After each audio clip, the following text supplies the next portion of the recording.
Alright, boss, it's my turn. This is your #1 most requested video and you keep refusing to do it. And I think it's because you're afraid that it might be right. I double dog dare you to take on Trey Smith. This guy will kick your ass. Well, I have been avoiding him, but it's not because I'm afraid. It's because I'm pretty sure he's crazy. There is no topic throughout all of science itself that stirs more little emotions and feelings and political agendas than the topic of evolution. See, what does that even mean? Oh, not such hot shit now, are we? You afraid, you little baby?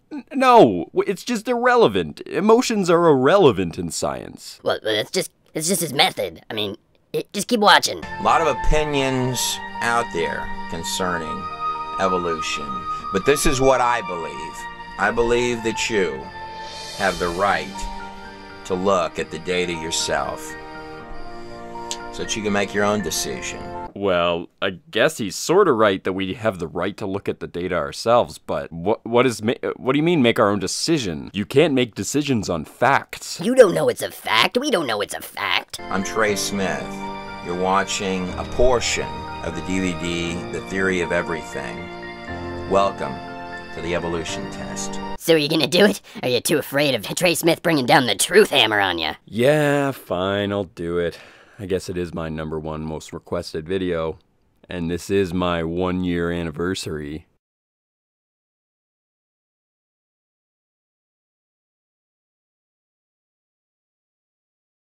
I don't care.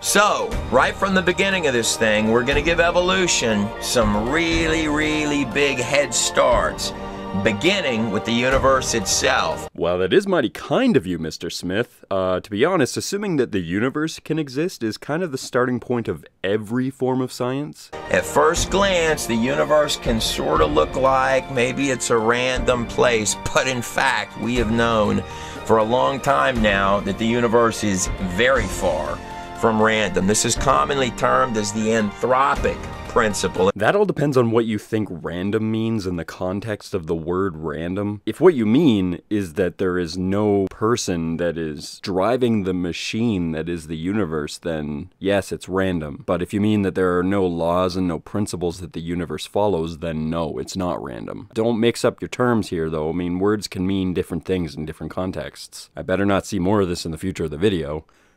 Spoiler alert, there's a lot more of this in the video. In fact, more than that, if you were to really look at the physics of this place, you would find 1% off this way, 1% off that way is a bad thing. You and I would not be talking at all. Anthropic means that it has to be exactly the way that it is for us to exist. More than that, when it comes to, say, the cosmological constant, you wouldn't even find an atheist physicist who would tell you that they believed that one was accidental. The fine-tuning of the universe is not a little bitty issue. Right, so this is basically the fine-tuning argument. We've all heard this before. The universe is fine-tuned for us to exist. That's fine, but that doesn't mean that it is designed. That's not an argument for it being designed. Yes, we exist, and yes, we exist in a universe that allows us to exist. But how that happened is a different question from why that happened. And really, the multiverse hypothesis is the best way to look at this, because we could possibly live in what is like a 7th generation universe, or like 100th or 100 billionth generation universe that exists within a multiverse, and each universe has different laws, and as they progress, each one develops different laws. That's just one hypothesis, but we don't know, and not knowing does not mean God exists. But nonetheless, we're gonna start with the whole package.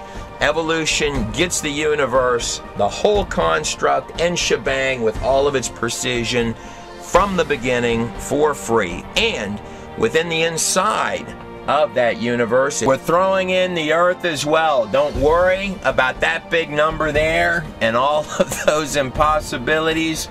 We're tossing it into the package for free for evolution as well. I'm not denying that statistics are important. They really help us out in our day-to-day lives and help us understand the things around us and the likelihood of things happening. But statistics don't really apply to the universe because the universe's processes take billions of years. And if you backwards engineer anything far enough, you're gonna find that it's statistically unlikely, but that doesn't mean it happening is impossible. Evolution does also appear to defy entropy, the second law of thermodynamics, that things decline over time. We see species go extinct. Okay, seriously, enough of these creationists using thermodynamics to try to disprove evolution. You clearly don't understand it. I'll admit that I have a pretty weak grasp of physics in general, let alone thermodynamics, but seriously, this doesn't apply. It only applies to closed systems. The overall entropy of the universe is increasing, but that doesn't mean that the energy that exists in the universe can't fucking transfer into other things in the process of becoming more entropic. Oh my god. Seriously, life has been proven to absorb energy and then use it to grow. Yes, that doesn't really work with the theory of fucking thermodynamics, but it has nothing to do with thermodynamics. Okay, our solar system as a whole is losing more of its energy into an entropic state, wisping it away into the vacuum of space, but the solar system is still working. The sun is giving us energy and we are absorbing that energy, and then we are expelling it out into the universe. That's the law of thermodynamics that says entropy is a constant that keeps growing. We do not exist in a closed system. We exist in an open, shared system with the rest of our solar system, and our solar system with the galaxy. The wind's coming from the black hole in the center of the galaxy. That gives us energy. Eventually all of that will run out, and then we can no longer exist. But that doesn't mean that we can't use the energy that currently exists to do things with it. Trees use the energy to create bigger, longer branches, bigger leaves, reproduce. And then when they burn that tree, that's when it becomes entropic. That's when the energy that was stored in that tree ends up wisping away into the atmosphere. Extinctions, including mass extinctions, are not related to thermodynamics. They're related to conditions of life on Earth at the time. Seriously, enough of the entropy thing. We don't have one recorded example of a new species ever becoming, but we do have plenty of examples of species going away. The dinosaurs would be an example of that. When I say species, I mean an entirely new kind of creature emerging to become. You're mixing loopy woo-woo with real observable science here. What exactly do you mean species emerging to become? Do you mean new species appearing? Because we have tons of examples of those, like this, and this, and this, and this, and this. And this. No, they don't just appear out of nowhere, but they do appear on the fossil record in later times after ancestors who are similar but not the same. So it violates entropy, but don't worry, we're gonna go ahead and give evolution a free pass on that one as well, for the purpose of this. Yay! You're so kind. It is true that evolution also violates biogenesis, which states, of course, that life only comes from other life. What? Evolutionist Sir Fred Hoyle stated, and I quote, that believing that the first cell arrived by chance and accident is like believing that a tornado could sweep through a junkyard and create a Boeing 747. It's not just species that we don't see becoming, but on the cellular level, we've never seen a cell come from anything other than another cell. Yeah, let me field this one. That's because the building blocks of life, proteins and carbon and all that kind of stuff, those are the things that cells eat. If life were ever to try to form ever again out in nature, which is very unlikely because whatever conditions life formed in no longer exist on the planet, but say that happened and life tried forming out in the ocean again, the existing life would eat it before it ever turned into anything. And it would take literally millions of years to form into anything that we now consider a cell. Just like entropy, we see cells go away, we see them mutate and die, but never see a cell become. And just like the cell, we've also never seen a DNA strand come on its own. The digital coding for life, any kind of life, even the smallest form of life, we've never seen the digital coding become. That's another problem. And you need both simultaneously. Alright, get out of here. This is my show. Abiogenesis happened during a time that conditions on Earth were extremely different from what we observe today. And life didn't start on a cellular level. Life didn't just form as a first cell. There was first the proteins that eventually turned into RNA and DNA as they evolved together. And then eventually cells evolved and formed around the RNA and DNA, creating what is now known as mitochondrial DNA. The first cell did not just form out of goo. The first cell was the result of millions of years of evolution. But for the purpose of this, we're going to do that. It gets the cell and it gets the coding both combined from the start. Even though you're acting like you're being nice and giving evolution a head start by allowing it some things that you believe disprove evolution, really what you're doing here is poisoning the well and throwing out red herrings, trying to discredit evolution before we even get to the discussion that you're pretending is going to happen. So I need the digital coding for life to happen from inorganic material somehow. Nope. Life formed from organic material, you frickin' idiot. Whether it be Moses, sort of a volcano did it, or others propose lightning struck and produced the digital coding, or if you want to view that things were shaking around in sort of a cosmic soup, by some mechanism, I need actual sophisticated code that is tens and tens and tens of thousands of times more advanced than this laptop and the entire computer setup combined in every single strand. Whoa, whoa, whoa, whoa. There is so much wrong with what you just said there. First of all, DNA does not contain digital coding. That's ridiculous. It contains biochemical coding, and it's not literal coding. Coding is a metaphor used for people like you who do not understand what DNA is. Second of all, abiogenesis, which is not the same as evolution, by the way, does not have a claim that the first form of life was a fully formed strand of DNA. That is ridiculous. The first proteins and chemical bonds formed into basic forms of RNA and possibly DNA, which eventually developed into what we now know as the double helix of DNA. But once again, this is another red herring, because abiogenesis has nothing to do with evolution. Let's say, for argument's sake, that God created the first cell. That still doesn't disprove evolution. It could still happen after that point. They can't have any junk code in there. It's got to be tit for tat on every line. Well, that's unrealistic. All life forms have junk code in them. Because the digital software is making up the living instructions, click by click by click, line by line, for life itself. Yeah, I know what DNA is, and this process does not make junk code impossible. If the little DNA mechanisms find a piece of DNA that doesn't do anything, they'll still copy it, but it won't transform into anything. Nothing will actually happen based on that information. Sometimes evolution is that junk DNA activating and becoming something that it didn't do before. And it's usually something minor, but can eventually turn into something major over millions, yeah, say it with me, millions of years of evolution. But even though the three-dimensional digital coding for just one single strand of DNA is really incredibly complex for us, that's just where it begins to get tough, because now I've got to have trillions and trillions of strands of digital software come together like a perfect glove, coordinating in each precision piece to create little bitty fingers and little arms and little legs and little bitty toes.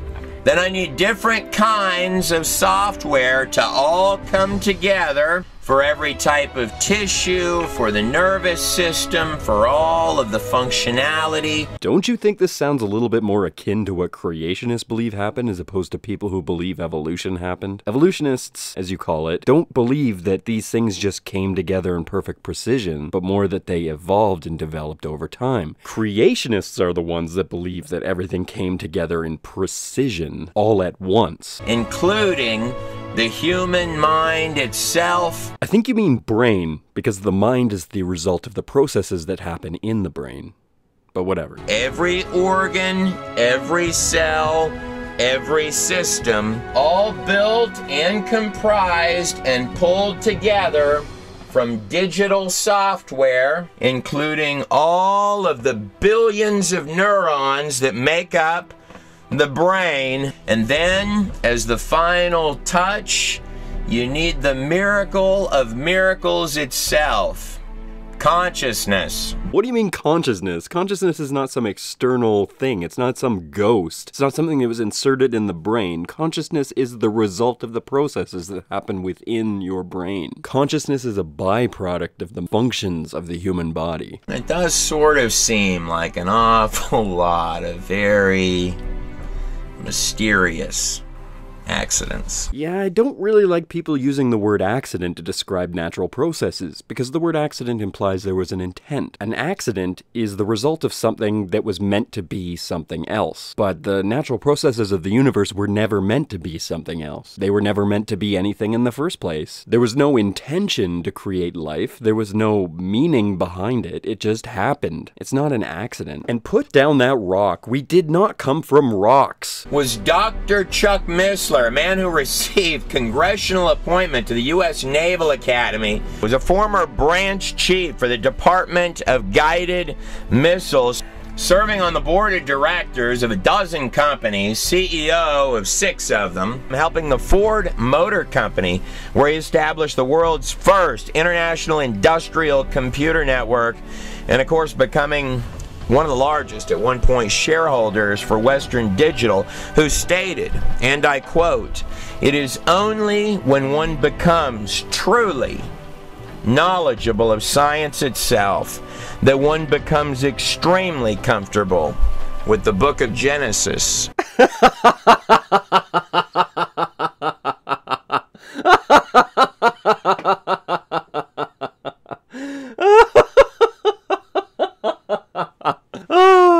Like that since I was a little girl. No. It was my understanding of science that led me away from believing the book of Genesis. Everything we understand from science says extremely different things from what the book of Genesis says. For example, the heaven and the earth, or space and the earth, existed before the stars and the sun. Complete opposite. Complete opposite. In fact, there's stars we see in the sky that are already dead. Their light just has not reached us yet. In fact, they died before the earth even formed. And as for Chuck Missler, I loathe this man. I do not care what credentials he has. I do not care what he's done in the past. And I do not care that your Congress appointed him to anything. Bringing him up in the first place is a logical fallacy that we like to call appeal to authority. But since you decided to do a logical fallacy, I have no problem doing a logical fallacy to destroy your logical fallacy. Chuck Missler is one of those people that teaches that the Nephilim, also known as the giants that lived in the past, according to the Bible, will return. Yes, I am not shitting you. Chuck Missler is teaching people in conferences that giants will return to the earth.